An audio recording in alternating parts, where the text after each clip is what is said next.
Hi friends, this is Satyam in front of you with a very important topic of agricultural economics. And today I am going to teach you about the most important topic, that is about 3R, 5C and 7P. Friends, from this topic at least two questions of 5 marks each will be asked in our term exams, and as well as in ICR, JRF exams, or any agriculture based competitive exams also. This is a very important topic because each and every year at least 10 to 20 marks questions are asked in that exam. So please listen carefully, and within 10 to 15 minutes you can easily score 15 to 20 marks in any exam. So friends, without wasting more time, let us start. Friends, credit analysis. So first I am going to tell you about 3 R's, that is uh, returns to investment, repayment capacity and risk bearing ability.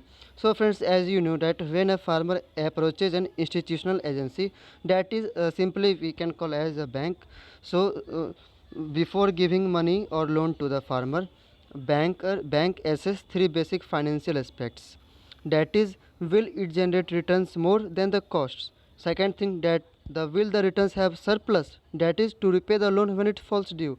And and third is that will the farmer stand up to risk and uncertainty in the farming. Friends, so these three are called simply as 3 R's of credit.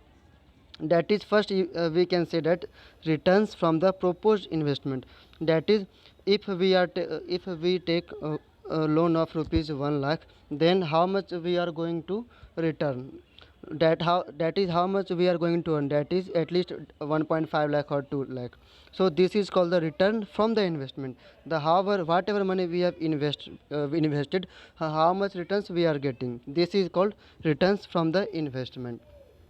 The main concern here is that the farmer should be able to generate incremental returns, that is money more than he has taken loan. Like, if for example if he has taken loan of 1 lakh, then he should earn at least 1 lakh or more than that. So the main concern is that the farmers should be able to generate incremental returns that should cover the additional cost incurred with borrowed funds also. Now second R is repayment capacity. This means that it is nothing but the ability of farmer to repay the loan, because as we have taken the loan, so after some time, that is 1 month or one or 2 year, we have to again give the money to bank, we have to again pay the money. So this is called, this capacity of our is called repayment capacity, that is the ability of farmer to repay the loan obtained for which was obtained for the productive purpose, with it within a stipulated time period as fixed by the agency, that is bank or any agency from which from where you are taking the money. So the repayment capacity not only depends on returns but also on several other quantitative and qualitative factors as mentioned here. Like here you can see y is equal to f of x, x1, x2, x3 up to x dat and so on. Here x1 to x4 are considered as quantitative factors, while as x5 to x7 are considered as qualitative factors. Here you can see a symbol plus or and minus. Plus indicates that plus indicates that the farmer can save money there, and minus is indicating that money will be used there, like here working expense, for buying fertilizers, urea and tractors, we have to spend our money, and like other loans, other previous loans, or any other also, like family consumption, we have to give foods to our family also, so family consumptions, here in these 3 points our money will be lost, our we have to spend our money.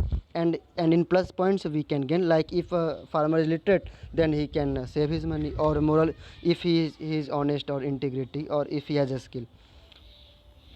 So so friends, here that is written the same thing, that repayment capacity for crop loans is equal to gross income minus whatever the expense, like working experience, family living experience, others loans and miscellaneous expenditure, so on.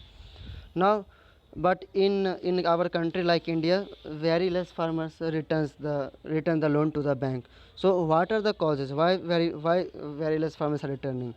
So the first point, you can say that because of a small size of farm holdings, due to fragmentation of land and low farmers equity, lack of adoption of technology. In technology we are very much backward. Now from this the question can be asked that then what are the measures to be taken for strengthening the repayment capacity of farmers. So following measures, that is increasing the net income by the proper organization or adopting the technology or making the schedule of loan repayment plan as per the flow of income. Like if you are earning 10,000 each month, then each month you at least deposit 2,000 to 3,000 in the bank. So according to your income, you give the money to the bank. Now coming to third R, that is risk bearing ability. Like it is a ability of farmer to tolerate or to withstand the risk that arises due to financial loss, like sometimes because of bad weather and flooded, as you are seeing in that in Bihar and Assam this time is very much heavily flooded. So in this condition, almost all crops have been lost because of this flood. So farmer at this time should have ability to bear the risk. So this is a 3R.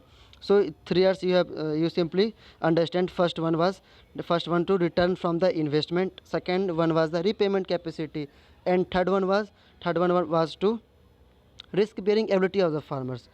So these were the 3Rs. Now coming to C's, 5 C's. First is character. So next to 3R's of credit, the other important tests applied to study the economic are the 5 C's of credit, that is character, capacity, capital, condition and common sense. So character, so this is the basis for any credit transaction, that is a trust. So if your character is good, then not only bank, even your friends can easily give you money. But if your character less in terms of money, then no one will help you. So second one is capacity. This means the capacity of an individual borrower to repay the loans. Third one is capital. Capital indicates the availability of money with the farmer, how much the money farmer has. Condition, that is the procedure to be followed while advancing a loan. If any farmer is taking or anyone is taking the loan, then a bank sees many things, for why his loans is required, what he will do and so on. And fifth point is common sense. Simply you can know about this. Now the most important, and from this every year question is asked in any types of exams, in any types of agriculture exams or even midterm or semester also. So this is the 7 P's of farm credit or principle of for farm finance. So you can see here principle of productive purpose, personality, productivity, phase disbursement, proper utilization, payment and principle of protection. Now we are going to learn one by one.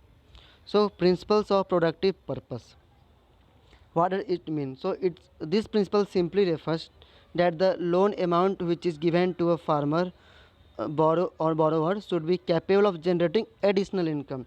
Friends, you can easily learn this. Principle of productive purpose means whatever money, from whatever we have taken the loan, so from that loan how much extra money we are generating, how much additional income we are creating. This is called principle of productive, because additional income will be our production. Like if we have taken loan of 1 lakh and we are generating income of 2 lakh, so 1 lakh is our productive purpose, 2 lakh minus 1 lakh. So the word productive is telling you everything. So you have to learn only the word productive. It means additional income. The farmers of these small and tiny holdings do need another type of credit, that is consumption credit, because they have to feed their family members also. Now friends, coming to second principle, second P, principle of personality. This is friends, again same thing. Personality means trust. You should be honest, you should have some common sense. So bankers have identified an important factors in transaction, that is trustworthiness of the borrower.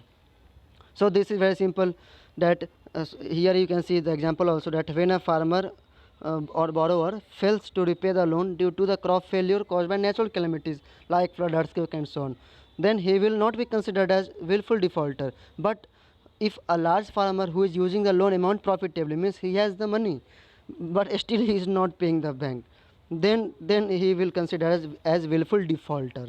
Now coming to third P, that is principle of productivity. First one was principle of productive purpose, and this is principle of productivity. This principle underlines that the credit which is not just meant for increasing production, but also it should be able to increase the productivity of other factors. Means it simply means, friends, that if we have taken the loan of 1 lakh, then we should not that we should, it is not that we spend our whole 1 lakh in only agriculture purpose. For 1 lakh we should kept some money for our future also, for to so that we can easily bear or tolerate natural calamities. So this is that. Now, principle of phased disbursement. It means, friends, that the bank should not give, that if a farmer is taking 1 lakh, then the bank should give farmer 1 lakh not at a one time. He should give in a phase, like first he should give 50,000, and now in second term he should give 20,000, and in third like 30,000. So at least 3 to 4 times he should give. So this you can read here also that points which I have highlighted. This principle underlines that the loan amount needs to be distributed in phases. So why in phases? Because so as to make it more productive, and at the same time banker can also sure about the proper use of borrowed funds. Now fifth P is principle of proper utilization. It means that we should utilize the money proper. Like if we have taken 1 lakh for our agriculture purpose, then we should spend approx 1 lakh in agriculture, not like in marriage of son daughter or in education or so on. So that is written here. That proper utilization implies that the borrowed funds are to be utilized for the purpose for which the amount has been taken. If someone has taken the money amount for buying tractor, then he should buy tractor, not on any other things. Now sixth P is principle of payment. That is, this principle deals with the fixing of repayment schedules of the loans which has which has given by the bank. It means that if we have taken the loan from the bank, that is our example is 1 lakh. So in installments we should deposit to banks, like installment of 10,000, 15,000 or 20,000, what according to the income the farmer can deposit. So this is the principle of payment or principle of repayment.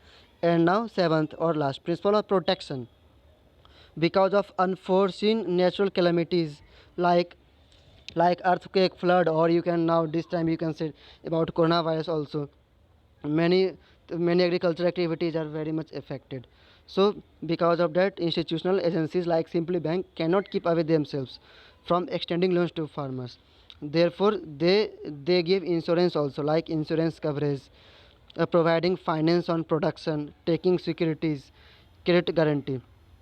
So friends, this was the most important, that you can first see 3 years, that 3 years, and then you can see that 5C and then 7P.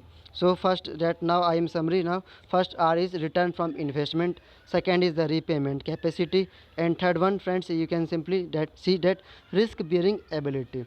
These were the 3 years. Now second, you have to remember about 5C. That is, C is very easy, that is character, capacity, capital, condition, and common sense. And most important is 7P. You can see here principle of productive purpose. Productive means we should generate more income. As we have taken loan of 1 lakh, then we have to generate at least money more than 1 lakh. Principle of personality means we should be honest. Principles of productivity means productive means we should earn money at least more than 1 lakh, then it is better. Principle of phased disbursement means bank should give us loan not in one time. He should give us loan in a installment. Proper utilization means for whatever purpose we have taken the money, we should utilize the money in that purpose, that same purpose. Principle of payment means repayment, we have to again return to the bank also. And principle of protection, this will come in natural disaster like in earthquake or flood. So friends, thanks for listening carefully. Rest in next and stay tuned for the next updates. And friends, please comment also that on which subject or topic I should make next video. Thank you friends. Bye bye.